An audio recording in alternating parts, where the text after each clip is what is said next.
नमस्ते दोस्तों, आज की कहानी है हमारी अपना घर।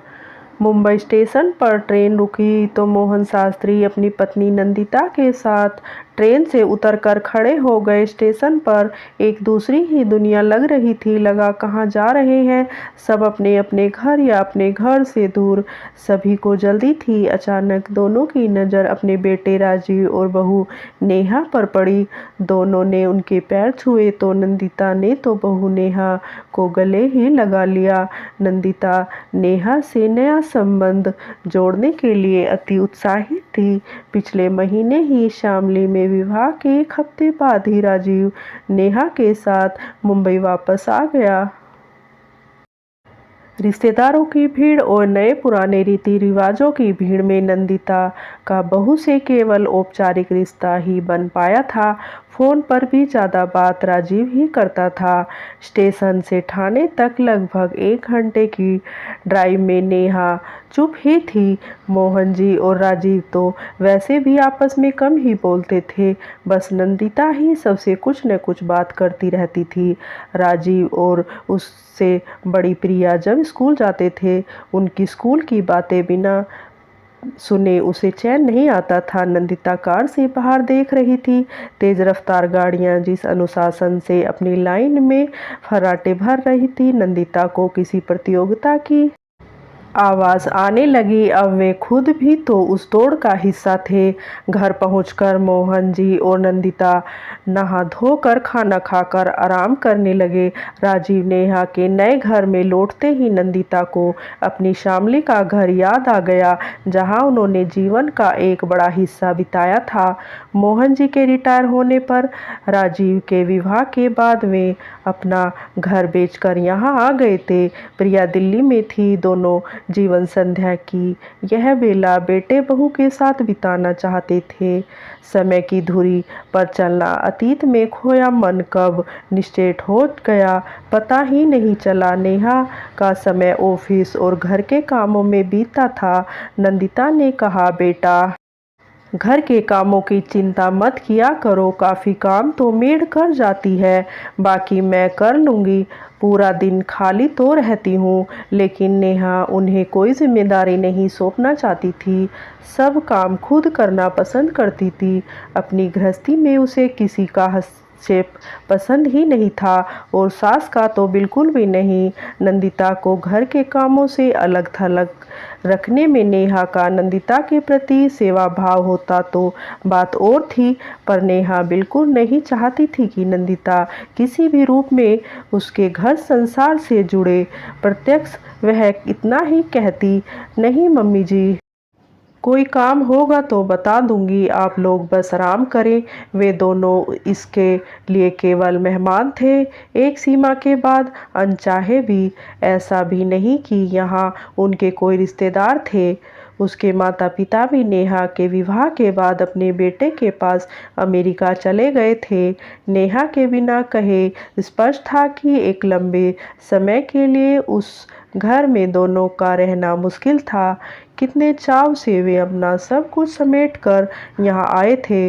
रिटायरमेंट के बाद अपना घर बनाना तो दूर, यहाँ तो अपनी पहचान ही खो बैठे थे। बेटे बहू के व्यस्त जीवन में उनका कौन सा स्थान है, वे समझ नहीं पा रहे थे। वातावरण की औपचारिकता उन्हें दम घोंटू लगने लगी थी। नेहा के व्यवहार में ऐसा कुछ नहीं था जिसकी वे आलोचना कर सकें, पर जिस अपनेपन की आशा थी, जो भावात्मक संबंध जोड़कर वे दोनों के जीवन का अंग बनना चाहते थे, उसे पूरी तरह नेहा ने नकार दिया था।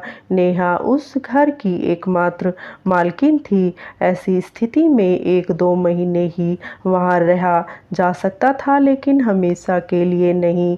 नंदिता सोचती, कैसी विडंबना थी। बात कुछ भी नहीं थी, फिर भी बहुत बड़ी थी। अपने बेटे से कैसे कहे कि तुम्हारी पत्नी ने तुम्हारे माता पिता से तुमसे अलग थलग करने का एक आधुनिक और सम्भ्रात तरीका खोज निकाला है। तुम्हारे घर में उसे हमारी उपस्थिति बिल्कुल सहन नहीं है। क्या सचमुच? राजीव नेहा के इस अभिजात्यपूर्ण व्यवहार से छुपी मानसिकता समझ नहीं पाता। नेहा अभी ऑफिस में थी, राजीव थोड़ा जल्दी आ गया था, ऐसे अवसर कम ही होते थे। नंदिता ने बात छेड़ दी, सोच रहे हैं थोड़े दिन प्रिया के यहाँ हो आए। नंदिता को लगा जैसे राजीव रोकने के लिए कहेगा। राजीव ने कुछ नहीं कहा क्योंकि वह जानता था कि घर में सब कुछ असहज था। इससे पहले कि दिलों का तनाव बाहर आए, उनका जाना ही ठीक था। यह सोच रहा था जीवन भर का साथ तो पत्नी के साथ ही निभाना है, फिर उन दोनों को मन भी तो नहीं लग रहा है। उसने रुकने के लिए कह पाने की असमर्थता का अपराध बोध था उसे, पर इतना ही बोला, हाँ ठीक है चले जाइए, फिर यहाँ आना ही है। बिना कहे बहुत सी बातें समझ आ जाती हैं, खासकर अपनों के बीच। राजीव ही स्टेशन छोड़ने आया। नेहा ऑफिस चली गई थी। राजीव ने माँ के हाथ में कुछ रुपए जबरदस्ती रख दिए। माँ की आंखों में आंसू देख न जाने कहाँ से उसकी आंखों में भी आंसू पलकों पर ही ठहर गए। पैर छूने झुका तो मोहन जी ने उसे गले लगाते हुए सारे गिले शिकवे पीछे छोड़ दिए। अगले दिन दोनों प्रिया और दामाद विनय के घर में थे। प्रिया के जुड़वा बच्चों सौरभि और सुरभि के साथ पूरा घर अस्त व्यस्त था। प्रिया की नौकरी में व्यस्तता और जुड़वा बच्चे आया बच्चों को संभालने में लगी रहती थी। घर की साफ सफाई का किसी को ध्यान नहीं था। आते ही नंदिता ने बेटी की बिखरी हुई गृहस्थी संभाल ली। घर का कायापलट हो गया। प्रिया की खुशी का ठिकाना नहीं रहा। सब काम समय पर होने लगे। आया भी ज़्यादा ध्यान से काम करने लगी। छोटे बच्चों की देखभाल नाना नानी की स्नेह छाया में हो रहा था। इस बात से विनय और प्रिया दोनों खुश थे। विनय ने सोचा, अगर ये दोनों यहीं रह रहे तो आया की क्या ज़रूरत है।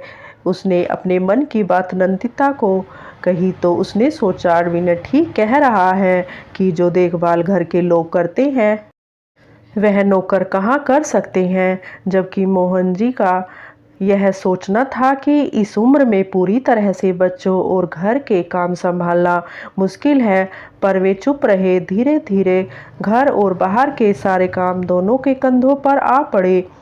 शुरू शुरू में तो मुंबई के खालीपन के बाद व्यस्तता उन्हें अच्छी लगी, परंतु फिर बोझ लगने लगी। आया के जाने के बाद नंदिता अकेली कितना कुछ कर सकती थी। उसने स्वयं आगे बढ़कर सारी जिम्मेदारी ली थी। वह किसी से कहती भी तो क्या। प्रिया और विनय आराम से अपनी सामाजिक और सांस्कृतिक ज़रूरतों को पूरा करने लगे रहते। हर शाम नंदिता या तो उन दोनों के दोस्तों की आवाभगत में लगी रहती। वे दोनों बच्चों से बेखबर बाहर घूमते रहते। प्रिया बिल्कुल भूल गई थी कि माँ सालों से अर्थराइटिस की मरीज है और पिता ब्लड प्रेशर के, और इस उम्र में उनकी व्यस्तता और जिम्मेदारियां उनके बस की बात नहीं है। किसी ने नहीं सोचा कि रहने खाने की सुविधा ही जीवन का उत्कर्ष नहीं है, इसके अलावा भी दोनों की कुछ ज़रूरतें और आशाएं हो सकती हैं। मोहन जी को शामली का अपना घर याद आता है। सुबह उठकर गर्म चाय के साथ नंदिता के साथ न्यूज़पेपर पढ़ना और कई खबरों से पर बातें करना जो उनके रिटायरमेंट जीवन का हिस्सा हो गया था, अब असंभव था। कैसे फंस गए थे वे और नंदिता यहाँ। एक दूसरी ही जेल थी जहाँ उन्हें लगता कि उनसे बेगारी कराई जा रही है। अपनी ऐसी सोच पर मोहन जी को शर्म आती। छी, कितने स्वार्थी हो गए हैं वे इस उम्र में।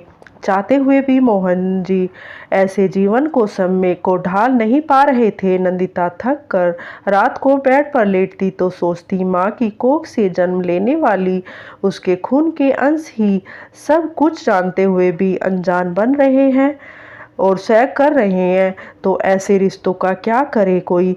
दिन रात जाने अनजाने कितने ही किरचे हृदय को छलनी करते रहते। दोनों कुछ ही महीने में अपना अस्तित्व भुला बैठे थे।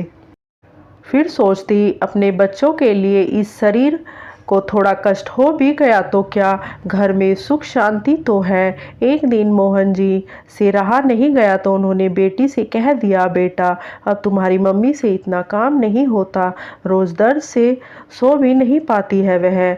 प्रिया तुनक कर बोली, मम्मी ने खुद ही काम करना शुरू किया था, मैंने नहीं कहा था उन्हें। मेरा घर जैसा था ठीक था, घर तो प्रिया का ही था, वे दोनों तो मेहमान थे। प्रिया ने विनय से आया को बुलवाने को कहा तो विनय का मूड खराब हो गया। खैर आया आई तो नंदिता ने चैन की सांस ली, लेकिन विनय का व्यवहार बहुत बदल गया, जिसे महसूस कर मोहन जी और नंदिता का मन एकदम उचट गया। अचानक एक दिन मोहन जी ने प्रिया से कहा, कुछ जरूरी काम है, हम दोनों कल सहारनपुर जा रहे हैं। नंदिता हैरान हुई पर उस समय कुछ नहीं पूछा। प्रिया ने सपाट स्वर में कहा, ठीक है। नंदिता किचन में काम करते हुए सोच रही थी, नेहा के रूखे स्वभाव और उपेक्षापूर्ण व्यवहार होते हुए भी राजीव अकेला कब तक संबंध निभा पाएगा। समय और स्थान की दूरियां रिश्ते के वैसे ही बीच ही आ जाती है। बेटी और दामाद से भी कोई उम्मीद करना बेकार था। रात को सोते समय नंदिता ने पूछा, यह सहारनपुर का क्या चक्कर है? नंदिता, याद है मेरी पहली नौकरी की शुरुआत वहीं से हुई थी और हमारा पहला घर भी वहीं था, इसलिए सहारनपुर कह दिया, मतलब वहाँ कोई काम नहीं है। नंदिता की आंखों का गीलापन उसके गालों पर महसूस करते हुए सोहन जी ने उसे हल्के से छुआ और स्पर्श में सहभागिता का एहसास था। नंदिता, बहुत बड़ा काम है, मकान ढूंढना है न? सच ही तो है, नंदिता ने सोचा, जीवन का एक बहुत बड़ा सच जिसे वे इस उम्र में भी नकार नहीं पाए थे। एक अपने घर की तलाश। इस बार वे अपना घर किसी हाल में नहीं छोड़ेंगे। रात के अंधेरे में भी दोनों ने एक दूसरे के चेहरे के भाव पढ़ लिए थे। दोस्तों, अगर कहानी अच्छी लगी है तो लाइक करना और हमारे चैनल को सब्सक्राइब करना। धन्यवाद।